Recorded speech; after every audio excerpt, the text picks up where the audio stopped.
Welcome to the Art School Podcast. I'm Ken Goshen. Today I'm speaking with Jesse Smith.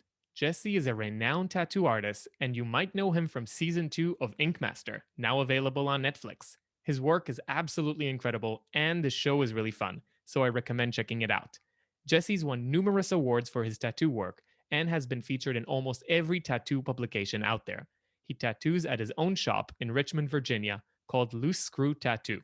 And although he's no longer taking on new clients, he's always taking submissions for future clients. So if you're interested in getting tattooed by him in the future, you can do so via the contact section of his website, jessesmithtattoos.com. And as always, this podcast is brought to you by the generosity of my Patreon supporters. They make it possible for me to set time aside to produce this show, which has been exceedingly difficult this month, as you may have noticed. I really want to get to the point where I can bring you this show every week, but I need your help to get there. So if you like what I'm doing, please consider becoming a supporter at patreon.com/Ken Goshen. $2 supporters have access to all live events and to over 30 hours of video content, which is an unbelievable return for $2, in my opinion. But most importantly, my supporters know they are helping me produce free educational content that everyone can enjoy, like this show. So thanks in advance. And now I bring you my conversation with the great Jesse Smith. All right, Jesse, thank you so much for coming on the podcast. I really appreciate it. Yeah, man. Thanks for having me. So, first question, probably a little bit of an open one, but what made you want to become a tattoo artist? I wasn't really trying to become a tattoo artist initially. I just was always doing art, and I ended up stumbling across this guy who was tattooing out of his house. And I would just draw with him, and sometimes he would tattoo my designs. And one day he just asked me if I was interested in doing a tattoo, and I said, sure. So he taught me how to make a ghetto gun. So, essentially it was like a Walkman motor and a ballpoint pen and a toothbrush and a sewing needle. And that's what we used. And so he taught me how to make that. And I did a tattoo on one of my friends. And at the time I was in the military. So I had a large pool of humans who were willing to allow me to practice on their skin. So as soon as I did that one tattoo on him, the people just started lining up at the front door. Obviously not so much because my tattoos look good. It was more because I was doing them for free. So if I understand this correctly, because this is a non-tattoo lingo zone, what you mean is that you built essentially your own tattoo machine? Yes. Yeah. I keep forgetting.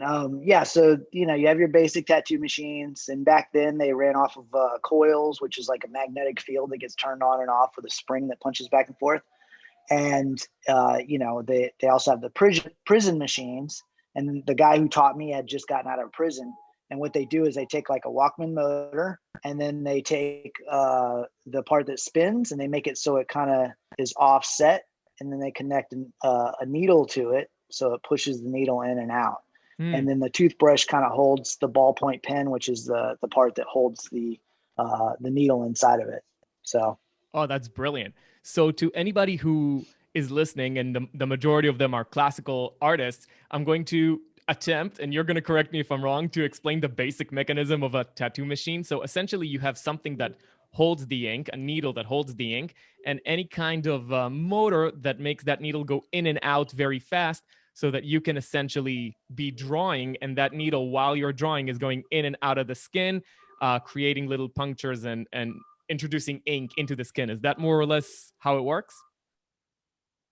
Yeah, for the most part. I mean, the older machines, you have two different types of machines. You have one that runs off of magnets. And what happens is it turns the magnet on, which sucks the needle bar towards the magnet, and then it turns it off very, very quickly. So it kind of bounces back and forth. So you've got that situation. Then you also have the rotary machines, and those run off of motors. And that's where you have like an offset on the edge of the motor that kind of pushes the needle in and out.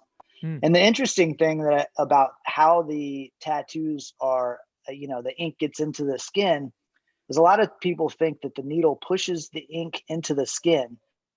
Whereas what actually happens is the needle goes in the skin, and then when it pulls out, that suction sucks the ink into the skin. Mm. Like if you stick your foot in a in a puddle of mud and all the water's out, and then when you pull your foot out, all the water sucks into that hole. So that's Mm. kind of like the how the ink gets in there. That's amazing. So you're saying that essentially you started out drawing in more traditional mediums, like what, for example? What were you making your art with at the time? So, I think I have sketchbooks all the way back to the age of 13 or so. And then, I did a lot of black and white, just graphite, stuff like that. And around the age of 17, my mom was always pushing me to do color. And I was like, oh, I don't want to do color. I don't want to do color. So I was just doing black and white. And then around the age of 16, 17, I actually moved to Heidelberg, Germany. And the Mm. graffiti scene was insane over there. So I started doing graffiti, which of course got me into color. So I was actually using spray paint and a lot of color pencils back then. Mm. Um, you know, I, I didn't really have anybody that was teaching painting or anything while I was in high school. It was really uh, a lot of the stuff they were teaching in high school was a little bit, I guess, I don't know. I'm sure they weren't teaching us like kind of high end stuff, and I had already learned all the basics of art at that point. So they're teaching us kind of like younger stuff. So I was just going as far as I could with the stuff that they were teaching us. And then I went to college at Virginia Commonwealth University in Richmond, Virginia. And while I was in school there, we played with charcoal, we played with oil paint, we played with paint. I also airbrushed at King's Dominion down here. So I was just always trying to use any and all mediums I could, because as every medium offers a different lesson. So Oh, obviously. And for me being such a technical nerd, and the amount of time that I spend telling people to kind of really get to know their materials before they do anything else, I'm assuming um coming from spray paint where there's very little resistance, like you don't feel the wall pushing back against your sure. can. How was the transition like when you started getting into tattooing, in terms of the handling, the medium? Were you able to easily convert the kind of images that you were doing in other mediums to basically to the skin? Yeah, I mean, I think the medium typically it requires more, technical ability and your techniques and stuff. Whereas like the art that you produce that's all comes from your brain. So as long as you know that, you're going to put this warm color. I mean, I could probably take you out and give you a couple spray cans and show you like the quick idea of how that medium works. And I guarantee you could do a pretty rad piece. It's just understanding those little techniques that kind of make it a little bit different. And in spray paint, back when I first started doing spray paint, all spray paint was opaque. So you were, Mm. you kind of in the situation where you have to think in a certain order, like you would maybe go your darks and then start pulling over into your lights, and then you would go back to your darks. You're kind of moving back and forth to try to build the gradations up, in the ratios that you want. Whereas like now they have transparent spray paint, so you can actually create the whole thing in black and white if you wanted and start putting Mm. glazes over top of it. No way, So essentially like a yeah, grisaille. That's crazy. it's crazy, right? So and it changed the game because I painted for about 10 years, from like 93 to like 2003 ish, somewhere in there. And then I stopped doing spray paint because tattooing took over.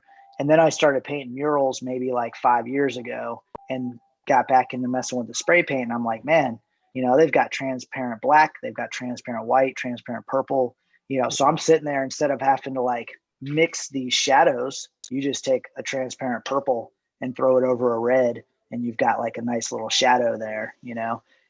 and it goes on very slow. So you can, put a layer on there and you'd be like, okay, I want that shadow to be a little bit darker. Boom. And then just keep going.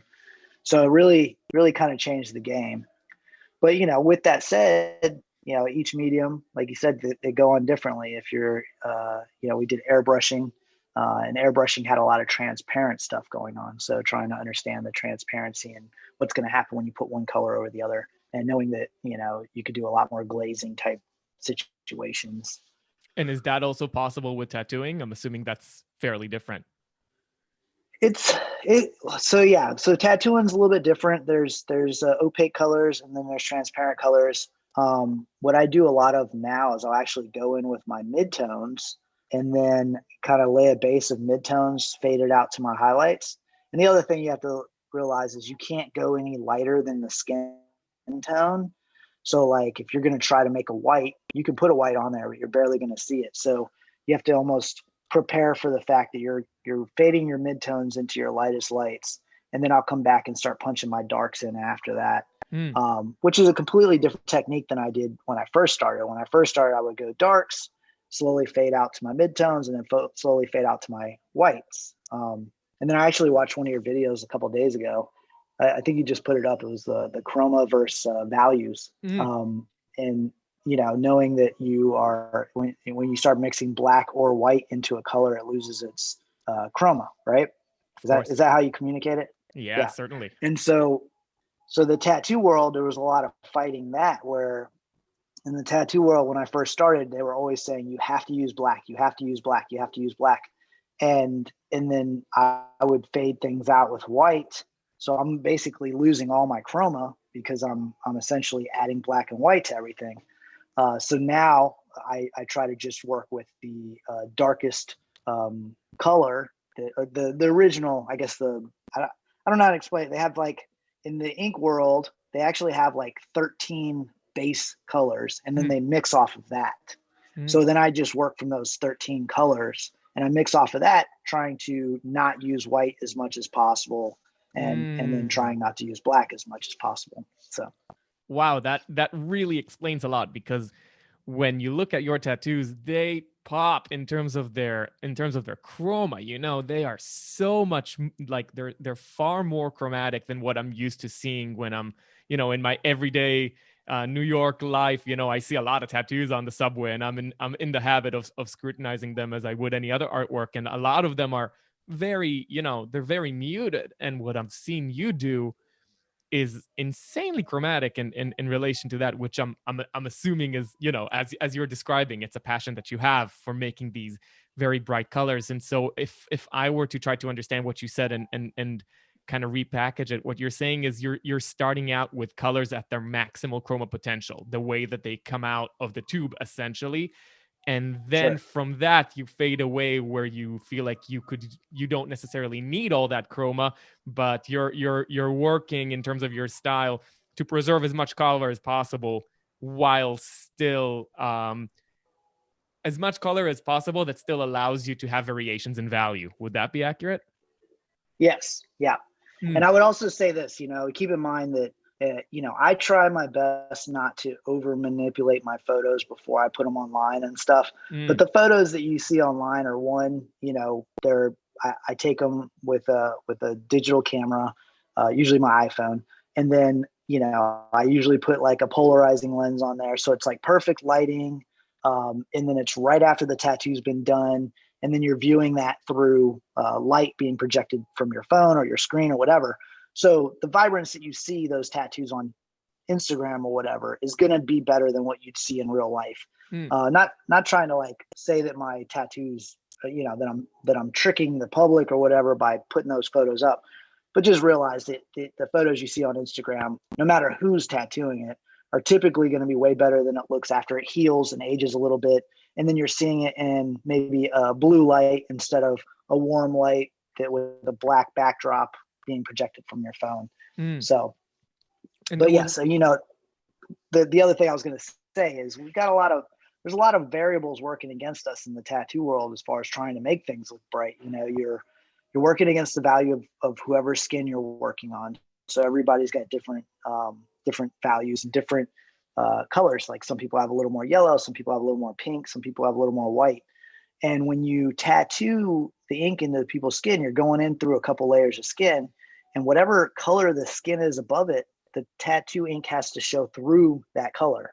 So, if your skin's white, then you have this color coming through white skin, which of course is going to reduce the amount of chroma that you're going to get from the pigment. So, and then on top of that, the blackest black that you can get on there, even if you put it in perfectly, the blackest black you can get on there might be like a value 7, after all said and done. So being able to create that very high contrast on skin is a little more difficult than it might be, say painting or definitely digital. Doing digital art, your spectrum of color is limitless.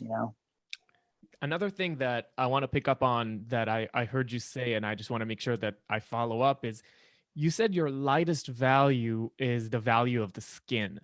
So maybe I'm misunderstanding it, but is it not possible to, for example, on somebody who's a dark skin, who has a dark complexion, could you not use white ink to go to a lighter value than the value that he has? I mean, you can, but the amount of it ends up in the end, after it heals and after it's aged a little bit, in the end it almost looks dirty. The white won't look white at all. The white will look like it might look like not even, maybe like a half a value or even like a quarter value less than their skin. It's not it's almost like imagine doing a painting, and you do a painting and you put down a white on the painting, and then after the painting dries, that white turns into I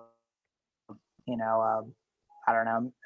Naples yellow might even be a bad example. Maybe more like a burnt, not a burnt sienna, a yellow ochre or something like that. It's like the value kicks back so much that you almost have this false idea what that value actually is. So if you want to create a piece that you can really understand the full spectrum of that value, the best idea is just to leave the skin, and then all the little white highlights and stuff, those are just kind of like little additives that you can add to make it look good for the next 6 months. But then past that point, as it settles, those don't really work as much.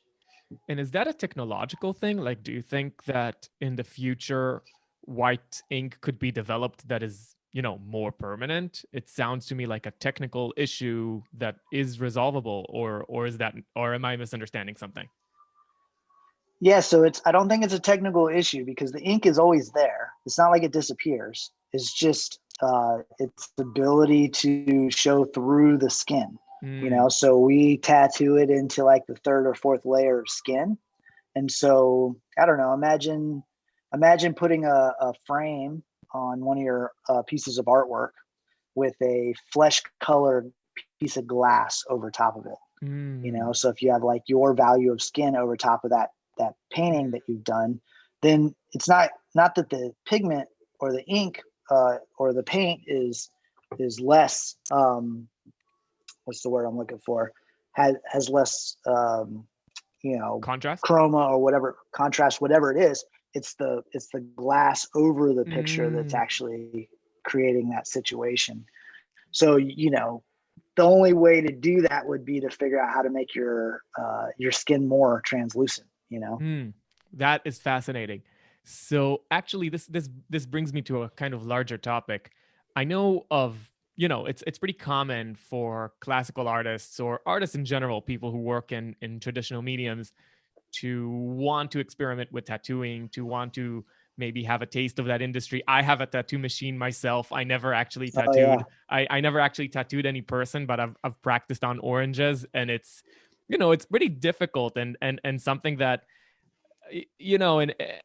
in my experience with traditional media, even when I try something that I haven't done before, because I have all this experience with other mediums, I get confident pretty quickly. But that was not the case trying to tattoo. Sure. There's something that's fundamentally different about trying to get into that field. So perhaps if I could ask, what do you think is the biggest like conceptual gap or technical gap that somebody coming in from the traditional world and wants to go into tattooing, like what do they need to understand that we don't understand? What are the misconceptions? What kind of skills do they need to press for before they try to make that leap?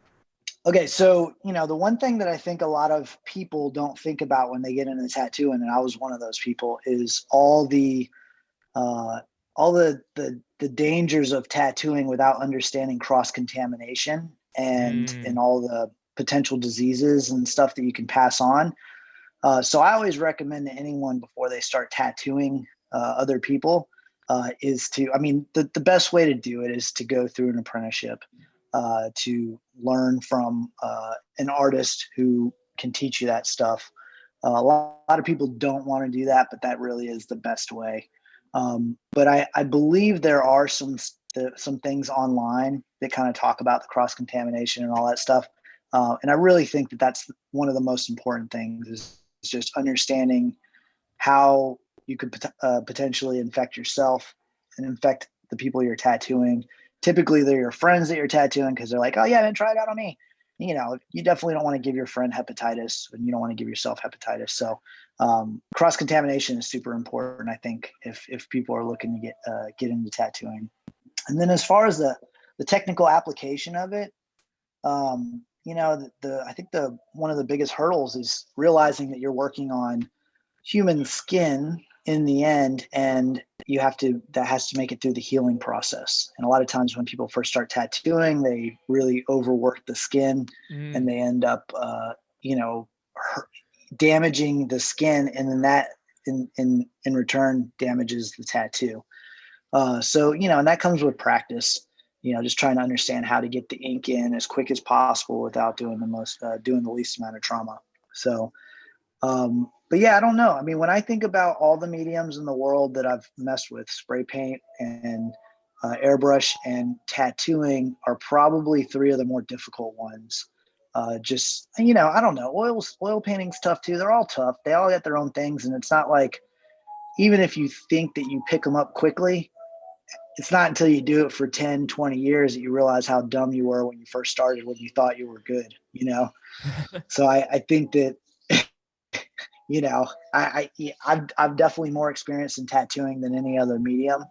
But I also, with all the other mediums, as I've gotten older, I realized how ignorant I was at the medium at the very beginning. So it's kind of you to answered your question.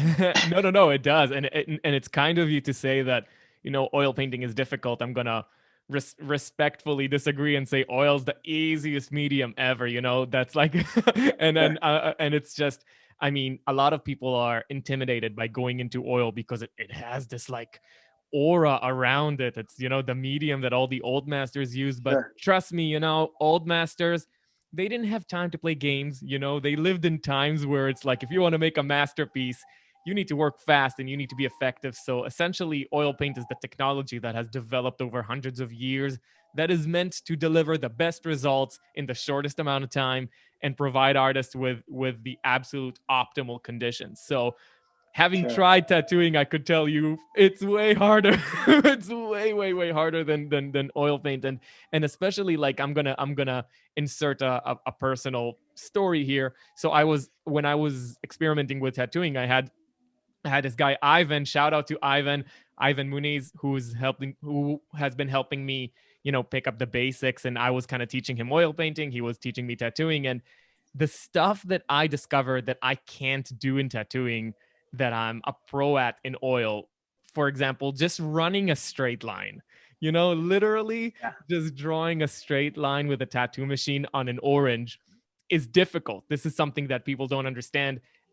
It's just, as far as I'm concerned, it's still on my to-do list. It's such a challenging thing, but I would love to have the opportunity to learn this medium, and it also humbles you as a painter, thinking like, okay, like, I could do a portrait. That stuff's in my blood, but then you come over to the tattoo machine and you just can't even run a straight line. Did you feel that way when you first started? Well, and the other thing I would say too is, I mean, how long have you been oil painting? Oh God. I don't know. I started in high school when I was 15, but then I've been doing it, I guess, professionally or seriously for about 10 years. So a long time. So like, like the other years, thing I've noticed a lot of like with a lot of artists. So there was these graffiti artists when I was coming up, and they were amazing, and they had already like kind of become famous in the graffiti world. And then they switched to tattooing, and they just never really took off with it. Some of them would quit. And I noticed that and not just in that direction, I've seen people go the opposite direction, where they they tattoo, they get a certain level of fame, and then they go to paint, and it's just a little lackluster. And I think what happens is when you start oil painting and you're doing this and you feel so confident in it, and it's just like second nature to you at that point where you're just like plowing it out, you know, your patience as a younger artist for a new medium is a lot more than your patience as you have already learned a medium and try to jump into another one.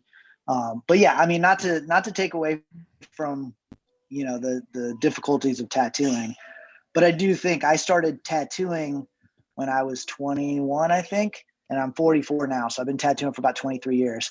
And when I first started tattooing, I was doing spray paint, I was doing airbrush, I was doing painting, oil painting, acrylic painting.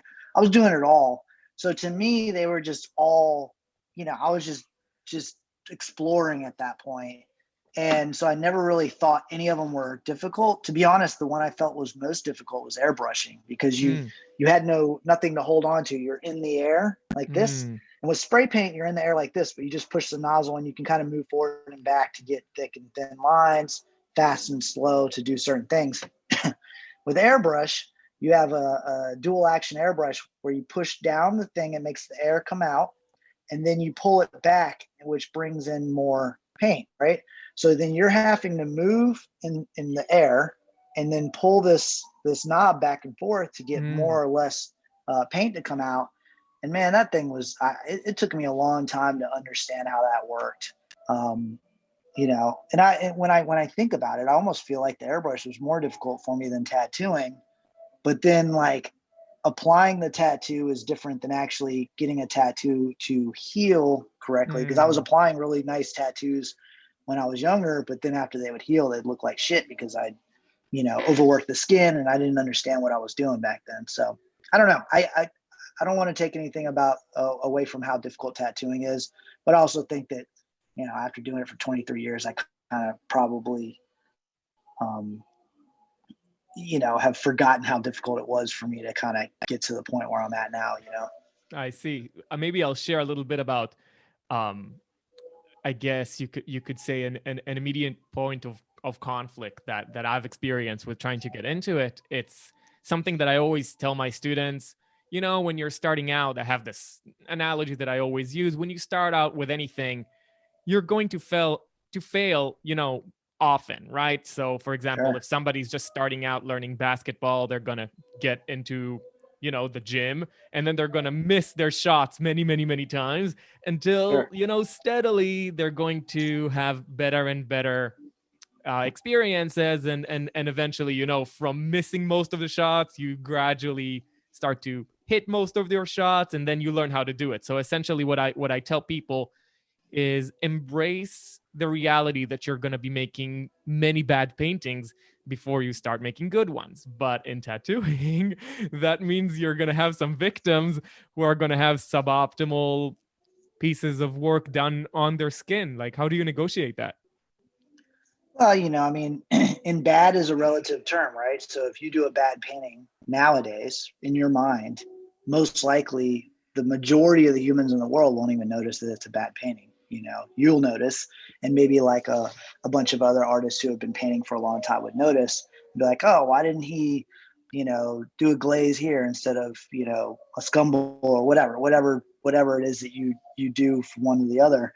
But one thing I noticed when I was tattooing all these guys in the military, and I was doing, in my mind, I was doing crappy tattoos on them, is they were 100% happy with them. They didn't know the difference between a good tattoo and a bad tattoo.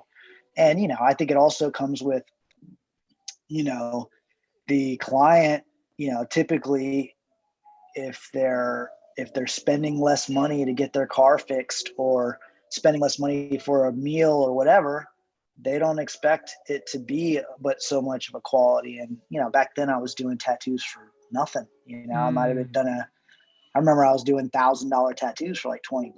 Just, I didn't really care about the money. I was just excited to be putting artwork on people's bodies, you know? That's amazing. Have you ever had an experience when somebody was dissatisfied?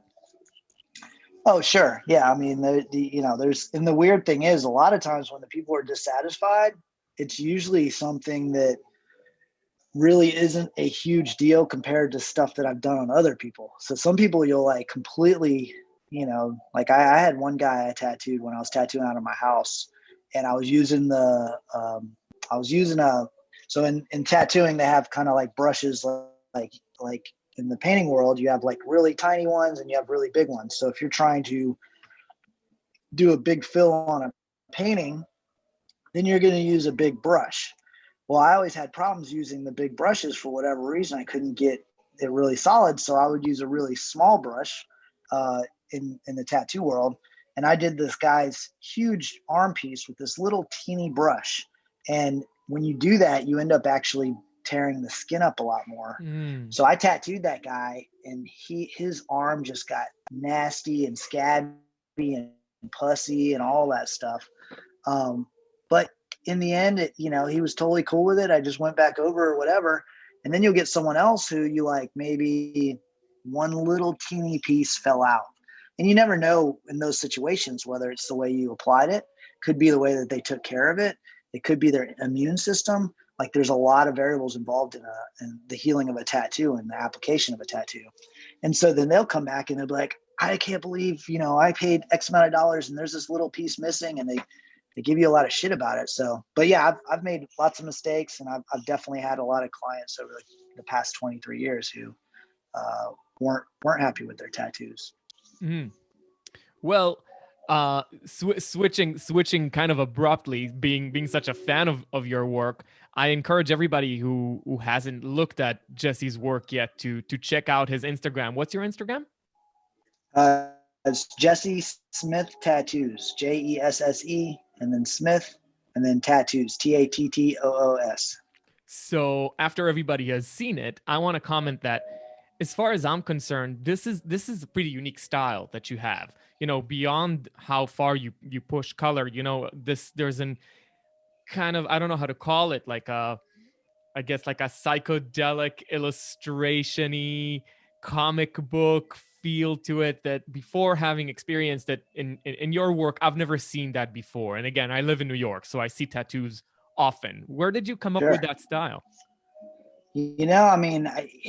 Style is one of those weird things. It's like, asking someone where they came up with their personality, like obviously your personality evolves from, who you're hanging out with and who you look up to. And so the same thing with, I feel like my style probably spawned from Saturday morning cartoons and Mad Magazine and Garbage Pail Kids, skateboards, and graffiti. I would say that those are like the major things. Video games, how old are you? I'm 32. 32. So yeah, I'm 44. So back when I was younger, the video games and everything were like the most creative thing we had back then, for younger people, I would say. So that all that stuff kind of like just is entrenched in my brain. The skateboard scene was huge back then, so I'd copy skateboard designs and even album cover art. I remember I don't really listen to like Megadeth and stuff like that, but I really liked their album covers. They'd have like this guy Evil Ernie. It was kind of cool, or is it Evil Eddie? I can't remember. But yeah, that's kind of where everything, I guess, kind of spun from. And then I went into the tattoo world and got inspired by a bunch of people in the tattoo world. So I think it's just a bunch of that stuff mixed. That's fascinating. So what kind of, if you could package this as an advice, what advice would you give young artists who are trying to find their own unique styles? And specifically something that I hear very often, and I hear a contradiction in the way that you're speaking about it, meaning like a contradiction between what I hear and what you're saying, is that people say, I don't want to be influenced by other people. I want to find my own unique style. But what you're saying is, I was influenced by A, B, and C, and then I made it my own. Could you talk a little bit about maybe how that happened for you and what you would recommend young people who are trying to come up with a style that is uniquely theirs? I think first and foremost, you just have to draw a lot or do art a lot. I remember when I was in art school, the teachers would give us an assignment and everybody in the class would spend 4 hours on it and I'd spend 40 hours on it. So I think just and I don't know if that stems from discipline, work ethic, or passion. I don't know where that all comes from, but the more you do anything, the better you're going to get at it. And I don't think you can just go off and form your own style without understanding the fundamentals of how light hits a surface and how color works, and all these things. And a lot of the artists that I notice who say exactly what you were saying, where they're like, I don't want to be inspired by, I don't want my style to be influenced. Most of those are the ones who don't have a style. And, so I think those people who have a style would tell you that they definitely copied stuff as they were growing up until they build up that visual vocabulary. And then they start taking those pieces and then bending them in their own way after they've kind of built up that visual vocabulary a little bit.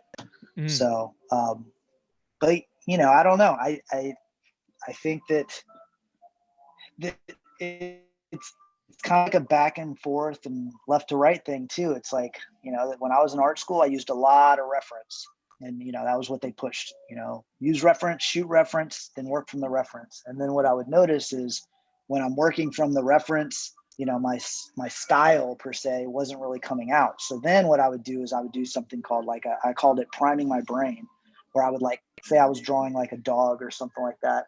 I would basically pull a picture of a dog and I would draw it real quick just to kind of get the gist of what it was. And then I would draw it in my own style, out of my head, and kind of see where that went. I love that. And I love the way that you're describing it as visual vocabulary. I want to share maybe a personal story that I have about visual vocabulary and also about video games. So I grew up, I was such a fan of video games, specifically Nintendo. I had my Nintendo 64 and I played it nonstop. And specifically my favorite game was Legend of Zelda. And I don't know if you know that game, but in that game, I remember making a very significant visual discovery. There's a fairy in that game called Navi, and it's a glowing blue fairy. And I was always really stricken by how that glow is working, because that fairy kind of floats around the main character's heads, and it's very eye-catching. And what I noticed is, that this fairy is blue, but in video games, you can't really make something both very, very, very saturated blue and also very, very, very light. So what you actually have there is like a visual device. The 85% of that fairy is pure white, just to establish that light value. And only around the edges of that fairy, it suddenly gets super saturated blue. And from that moment, after having copied it, I understood, okay, you can actually make something look chromatic and light if you put the chroma around the edges, but focus primarily on the value in the majority of the character's real estate. So to all the people who say that video games are a waste of time, I think having grown up with all those video games and being very immersed in that visual landscape, I actually learned a lot of tricks that I'm using till this day in my paintings. Sure. Yeah. And then speaking of that, I just played Breath of the Wild, Breath of the Wild Zelda, the new Zelda game. Mm-hmm. Oh my God. It's so beautiful, man. The aesthetics behind that. I mean, essentially you're playing like this high quality cartoon. You're just moving around with it. But yeah, I mean, there's so many things, and I'm sitting there, I'm looking at these landscapes and I'm like, man, they look so luminous and so bright. And it's like, how do you do that? How do you make that sky that value without losing the chroma, by adding white to it and still having it? So yeah, those are all tough things to but you're thinking those as an artist, and the more you don't realize what you don't know until you try it. And then once you realize that you don't know it, then you start looking in video games and in the world, and you start saying, oh wait, the way that shadow hits that face is this way, not the way that I drew it. And so I think it's a lot of just trial and error. Yeah, but I think something that perhaps people don't totally understand, because it's very easy to be down on video games for all the predictable reasons. But these video games have top-notch artists working day and night to produce that. Yes. Huge teams Sure. of artists. So to all you parents out there who are kind of sad that your kids maybe play too much video games and don't go to museums, you can actually intervene and make sure that they play games that are very, very, very artistic. Like, I learned so much just from understanding. And you're mentioning Breath of the Wild, which is a stunningly beautiful game, and it's not by accident. They have such an amazing team Sure. of artists constructing these virtual worlds, and there's really a lot to be learned from that about how to make atmosphere, how to make something feel like day, how to make something feel like night. Like, it's not like during nighttime you suddenly have a difficult time seeing when you're playing that game, which is fascinating to Right. me, because what is night? If it's the absence of light, we're not supposed to be seeing anything, and yet we see everything super clearly, but it feels like night. That is an absolute Yeah. accomplishment of creating a color system that feels that way. So let us not take video games for granted. And I think between the two of us, we've articulated a pretty solid pitch for playing some of those masterpieces. But with that said, I also am very, I'm very careful about how much time I spend on video games and TV and stuff like that because, nowadays I just, I wonder if it is possible if you had one of all those Renaissance artists back in the days, Rubens and well, I guess, I know Rubens had a big old team and stuff like that, but he was so prolific with the amount that he curated at least. But you take those guys and you put an iPhone in their hand and see how productive they are, and you put a video game system in front of them and see how productive they are. I feel like nowadays everyone can do anything they want, anytime they want, and it's hard for people to feel when they know that the see ever is just kind of the new Zelda game came out or a new song came out or whatever. So I really try to on my phone. I actually have a screen time password, and I give it to my girlfriend for me. So I don't know how to get into my phone, and I give myself 15 minutes of Instagram a day and 5 minutes of YouTube, just a little bit, just in case I want to take a little break. But I'm addicted just like everybody else. When I played Breath of the Wild, I didn't do shit for like probably a month. Yeah. I just was every day playing that game, and that I enjoyed it. But then at the end, you feel like you feel empty. There's no like, in the is the journey, but at the end, you're just kind of like, okay, I did this journey. I beat the boss. I beat, and of course, you say conversations about it and stuff like that. And it's experience. The one thing I love about art and I love about all these other things is that you have something to show for it at the end. You do a piece of artwork, that art's going to live on forever. And you create a business. I mean, although the business may not live forever, but you kind of have something to show for your time. And video games are in movies and stuff like that are really tough to show your time.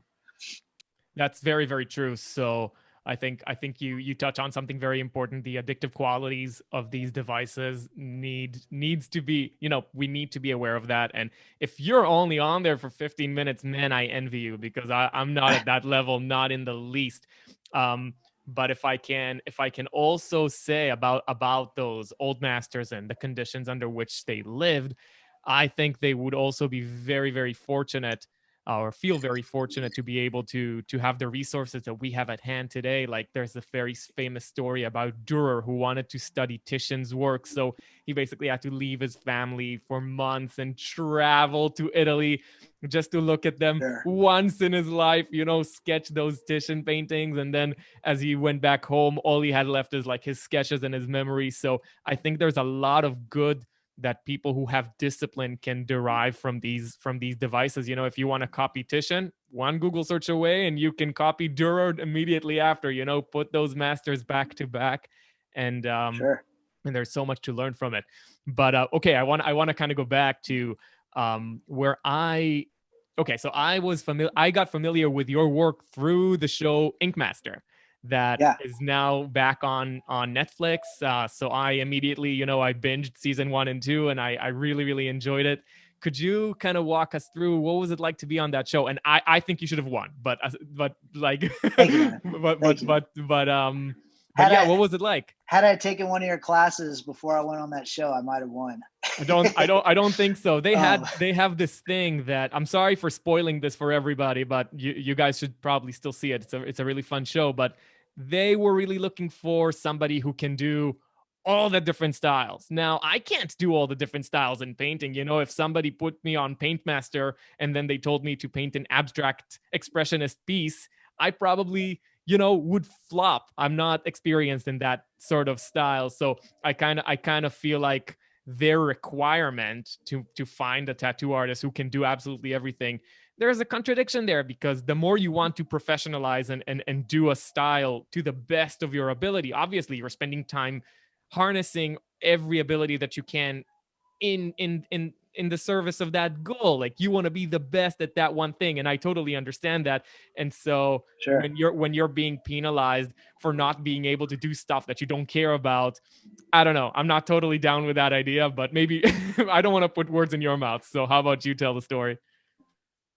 No, but I mean, the I guess the word about the whole scenario is I used to do portraits back in the days, and I just kind of hadn't done them in a while. I think it had been 10 years since I did black and gray application of a tattoo is different than a color application. So I'd spent the last 10 years just balls to the wall color on everything.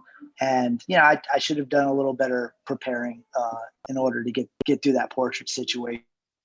But, it was definitely a little weird. Like, it was a little odd that I got into that competition and I won everything. Didn't win everything, but I won almost everything up to that point.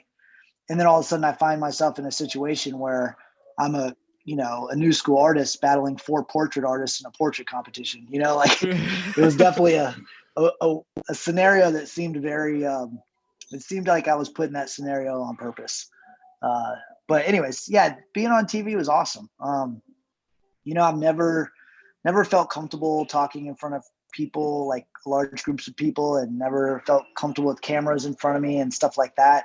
And, but I always liked reality TV. I used to watch MTV, and there was like all these reality TVs, like reality TV shows. There was like Rock of Love and, I Love New York and, Flavor of Love and all these shows I would watch all the time. And I was like, man, if I was on a reality TV show, I'd do this, this, and this. And I was like, but I'll probably never be on a reality TV show because I wouldn't want to be on a reality TV show for anything other than just me being myself, And I was like, if they come out with an art one, maybe I'd do that. And sure enough, this Ink Master came out, and I remember watching it and being like, oh man, this is awesome. I was like, I'd love to be on this show, but I didn't really want to go out of my way to be on the show. I don't know if it was an ego thing or what. But they actually called my shop, and they were like, hey, can we speak to Jesse? And my friend answered, and we had just been like binging it on, I think I want to say we were watching it on the computer, and we had been binging it at the shop. Everybody's watching it and stuff. And they called, and my friend was like, hey man, Ink Master's on the phone. I was like, get the fuck out of here. And I get on the phone, and they asked me to be on the show. And even then I was like, hey, I got to think about this, like, I don't know. There's a lot at stake here. I mean, at that point I had already kind of built a reputation in the tattoo world. I think I'd been tattooing for about 15 years at that point. So I'd already built a reputation in the tattoo world. And I was like, man, if I get on TV, there's potential I could, hurt my reputation.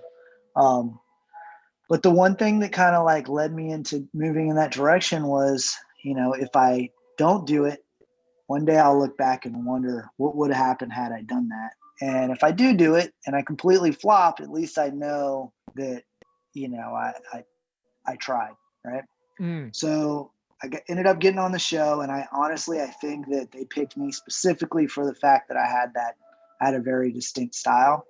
And I think that they were using that particular season to kind of like put the nail in the coffin of, in order to be an Ink Master, you have to do all these styles. Because if you notice, it's like the right on the second episode, they're already calling me a one-trick pony. I had only done 2 pieces of art by that point.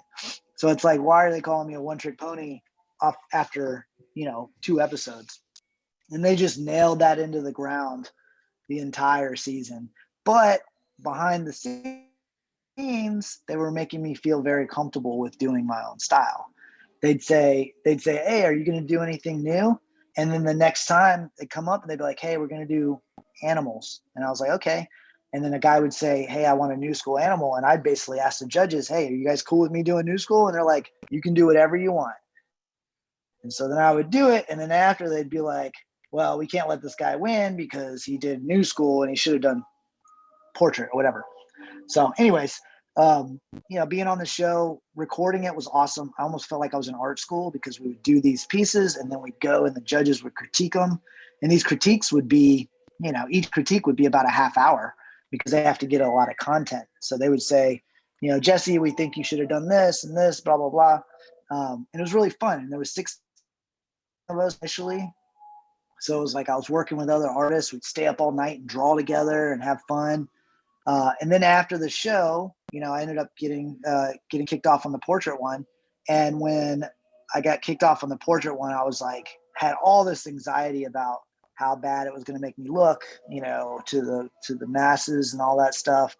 And, fortunately, I think, even like yourself, it's like the people don't really so much remember the shitty portrait I do. They remember all the cool tattoos I did.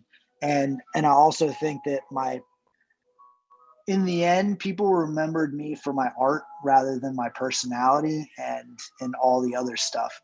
And so when people see my art, they're like, that's the guy from Ink Master, versus other people who are on that show. They put artwork out and people don't realize they're on Ink Master until they see their face or see their, personality.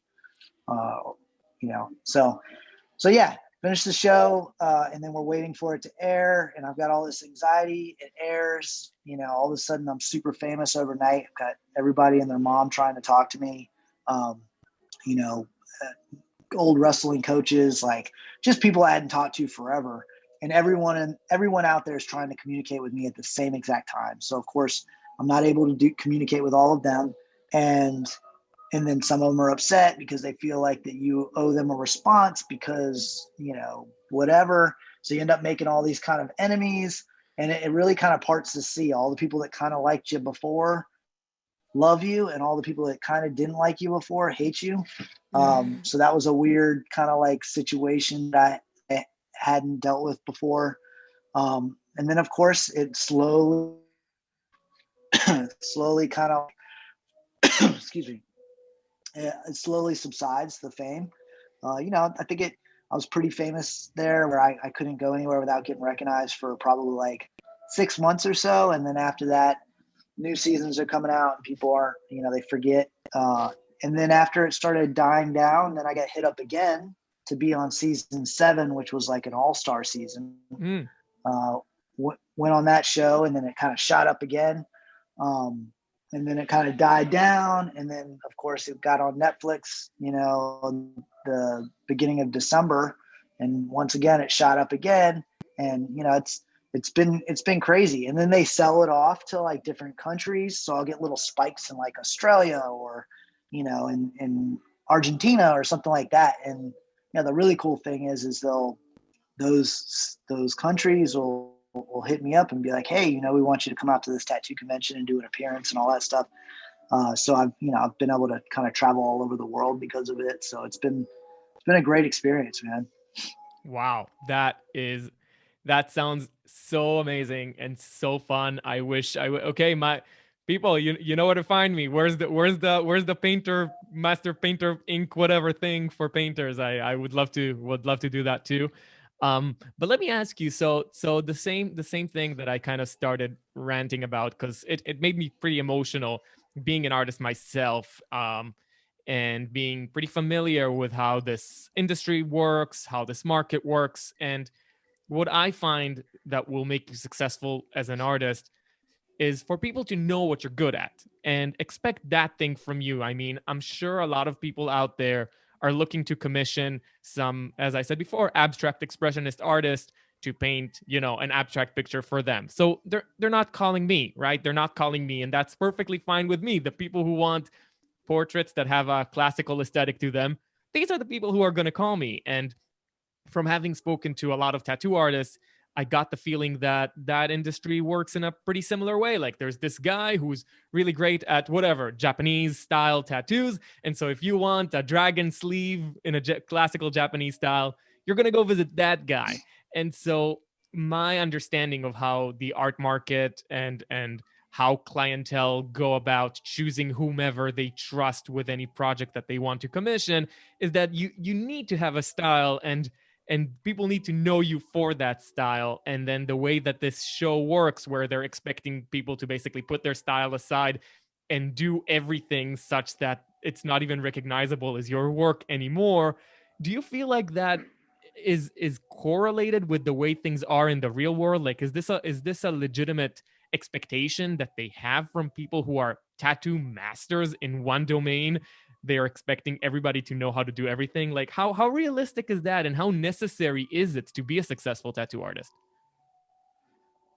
There's two things here. One, that show wouldn't be interesting if it was if you are on styles the whole time. I think that in order to make good TV, they have to create conflict. In order to create conflict, you got to put people in uncomfortable situations, and that's where the different styles come in.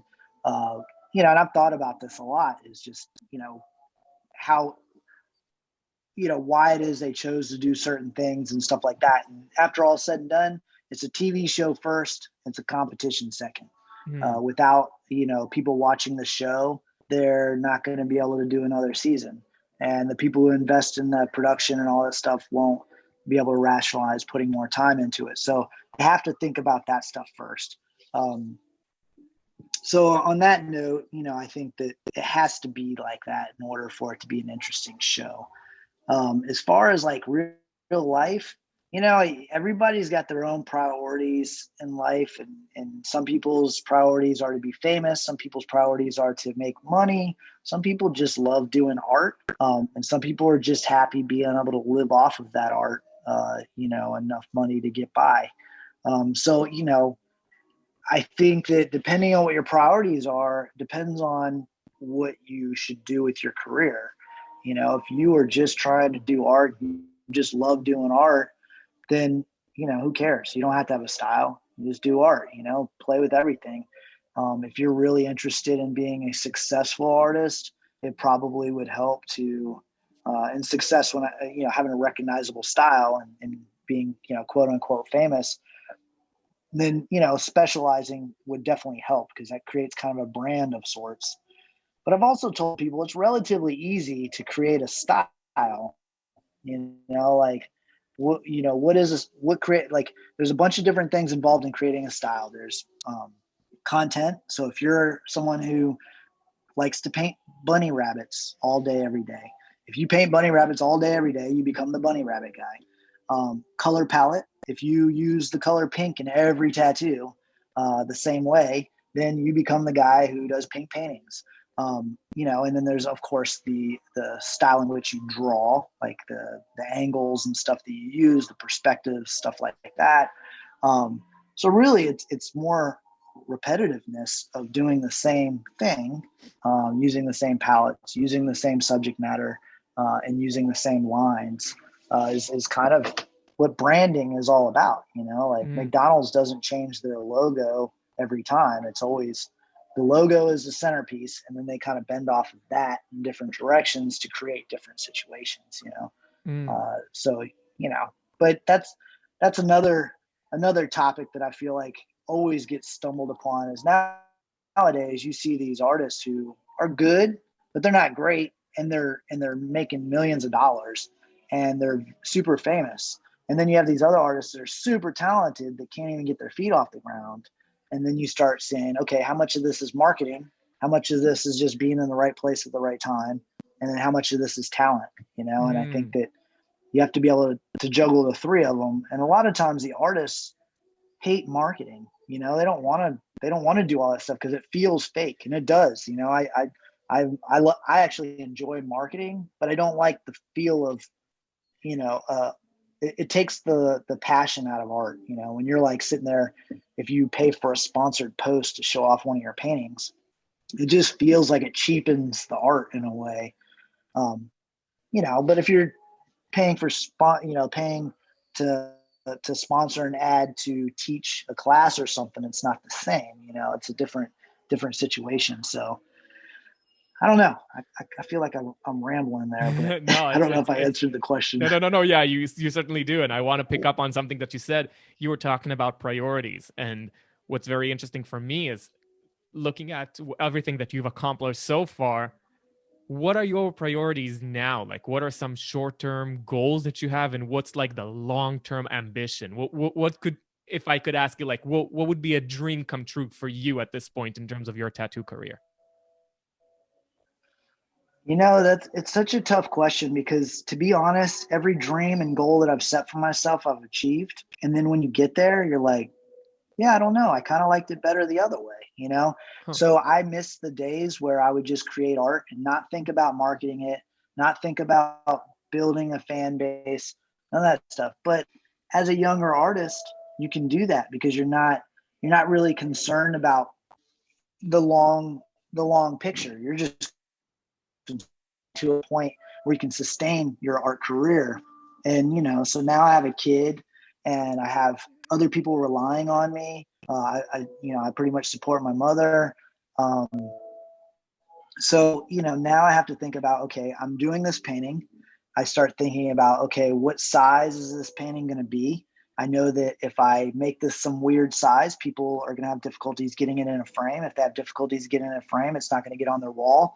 And if it doesn't get on their wall, it's not serving the purpose that I need it to serve. And then on top of that, if I paint this, you know, cute little bunny rabbit with a halo over its head, that's going to sell better than this weird ass thing that I draw up that nobody understands. So all those thoughts go through my head, but then there's also the other side that pops in and says, who gives a shit what anybody wants? You're drawing for you. You want to enjoy the process too. So it's a constant battle of creating things that you're going to enjoy creating, realizing that you still need to make money to provide for your kids, your kids' future, your mother, all these things, your girlfriend, and then also realizing that if you don't have a fan base that supports you, then you will not be able to live off of this, which means you have to get another job, which makes it so you don't have time to do art. I mean, it's all kind of like a symbiotic situation. So if you want to work at Burger King and just do paintings on the side for fun, there's absolutely nothing wrong with that. If you're proud, you have to figure out, like, you know, what your major priorities are and what needs to be in place in order to keep those priorities going. Mm. So yeah, I don't right now. I guess to answer your question is, I don't really know. You know, I when I am making tons of money, I wish I had more time to do art. And when I'm making tons of art, I wish I was making more money so I wouldn't have to worry about the money side of things. So I would say that the ultimate goal would probably be to know that the financial stability will be there for the rest of my life and my kids' life and stuff like that. But then also uh, being able to create art at the same time. Um, you know, but then I also noticed and doesn't have those obstacles in the way Mm. of having to get money and having all that stuff. Some people don't create as much. You know, I've created art many times as a tattoo artist, not always because I wanted to, but because someone was waiting for that tattoo to be done by me.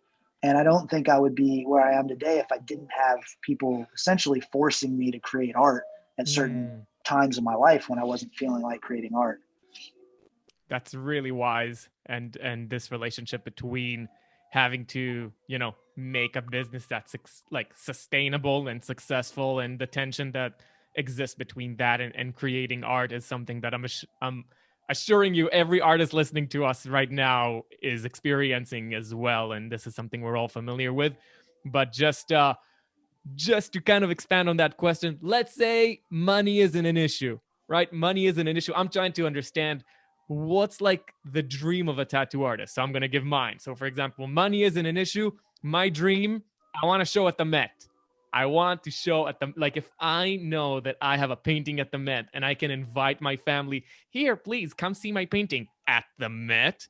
I feel like that right now is my dream. Yeah. Is there kind of like a tattoo version of that? Because I couldn't imagine how that might look like, because your canvases, you know, you make a masterpiece, they walk off and they leave, and then it's like, what? How does that dream of your ultimate masterpiece look like?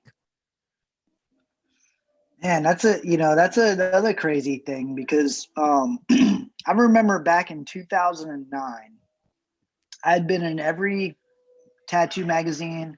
I had won every award. I had been given, the biggest canvases to work with, and with an unlimited unlimited budget, you know, within reason. But it was like, hey, I can afford whatever you can put on my body. And it wasn't like I was going to be like, oh well, it's going to be $100 million. But I was given everything that I needed to create a masterpiece, and I would do the best I could at that particular point in time. And they, at that particular point in time, relative to my career and what I was doing, those were masterpieces for my career.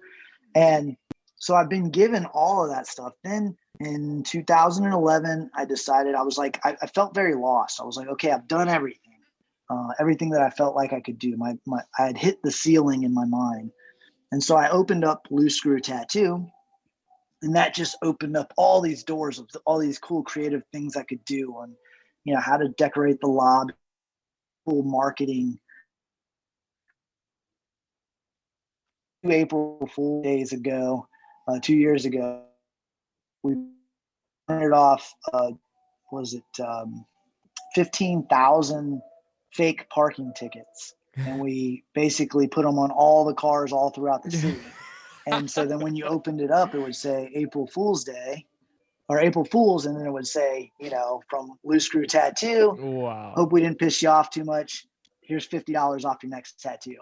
And and that's not really art, but it felt creative to me. It felt like it filled that creative void. To me, it was like, how Banksy does stuff. Like, Mm-hmm. not everything he does is aesthetically as interesting as the concept behind what he's doing. And he's just being creative all the time, And so I open my shop, and then I start getting into all these scenarios where it's like, how can I creatively solve this problem where no other businesses would do this? One, because maybe they're scared. I know when I was talking about doing the parking ticket prank, a lot of people were scared of the consequences of it. But being that I was a tattoo shop, it was like, it almost kind of felt right. If you did that as a car salesman, it would probably not be the same. But yeah, so that opened up a lot of doors. Then I have a bunch of artists in my shop, and I'm mentoring them, and that makes me feel good to be able to help them build their careers. And then I got on the TV show, and that opened up a whole bunch of new doors. And then, now it's kind of like post TV show. It's like, I've been on TV, I've opened my own shop, I have a tattoo convention that I throw, I've got a clothing line, I've got this ink organizer business that I have a nonprofit. So, I don't really know, I just kind of run through, and then eventually something sparks, and then I just move in that direction at this. But I'm just always busy. And I'd say right now, one of my goals is to get my clothing line I would love to start getting my clothing line in some stores. How to like get that rolling. I don't know. I really don't know, man. I mean, I love painting murals, so of course I'd love to do more of those, but I don't have like I think that goal that you have is a very definitive goal. And I think with that is how I think goals are achieved a lot easier when you have a definitive goal versus my kind of up in the air goal. I really do love how you're thinking about it. It's and that prank is genius. I think that that is almost a whole topic of conversation, how to combine marketing plus performance art. I think that is brilliant. And perhaps that would be a conversation for another day, because I know that you're busy and I'm increasingly conscious of your time. So perhaps you can tell everybody where they can find you if they're interested in tattoos, clothing, murals, all those things. Where can we get them? Yeah, so pretty much search Jesse Smith Tattoos on any platform, and Google whatever, and you'll find me. My website's Jesse Smith Tattoos. Instagram's Jesse Smith Tattoos. I want to say Facebook's like / Jesse Smith Art, and over there, ponyapparel.com, which is essentially like this clothing line that I kind of created, based off the TV show, because they were calling me One Trick Pony on the TV show. So I kind of like spun that, and tried to turn it into a positive thing. Because as you were saying, being a master of one is better than being a master of none. And kind of what you were saying. But yeah, I've got the clothing line. I got the, it's called Method Tattoo System. I've been actually interested in seeing if I can work that into the art world and see if it would help people organize their paint. But it would have to be something like the golden bottles, you know what I mean? But airbrush paint or whatever. Essentially, you can kind of see your paint from the butt end of the bottle. So it's really easy to pick out palettes that way, being able to see all your ink from the butt end of those specific bottles. And then I've got a nonprofit called the Giving Arts Foundation. And what we do is we have a bunch of artists create art to raise awareness for environmental and ocean conservation. And then we just try to raise money that way and kind of put it back into the system. That one's relatively new, so we haven't really done but so much with it, but it's moving in that direction. Beautiful. And I think that's it, man. And we'll put all those links in the show notes for everybody who wants to check all these things out. And Jesse, this was a pleasure. Thank you so much for taking the time to come on the podcast. Hey, Ken, thank you, man. I really appreciate it. I wish we could get to talk a little bit more. There's a lot of questions I had for you. Hey, man, this just sets up the next episode as far as I'm concerned. Hey, whenever you're ready. Thank you for joining me. If you enjoy this podcast and would like to see it grow, please take a moment to subscribe, rate it highly, and share it with a friend. If you'd like to become a supporter of the show and have access to exclusive content, please consider signing up as a patron at patreon.com/Ken Goshen. For online lessons, please visit kengoshen.com/lessons. Thanks again, and see you next time.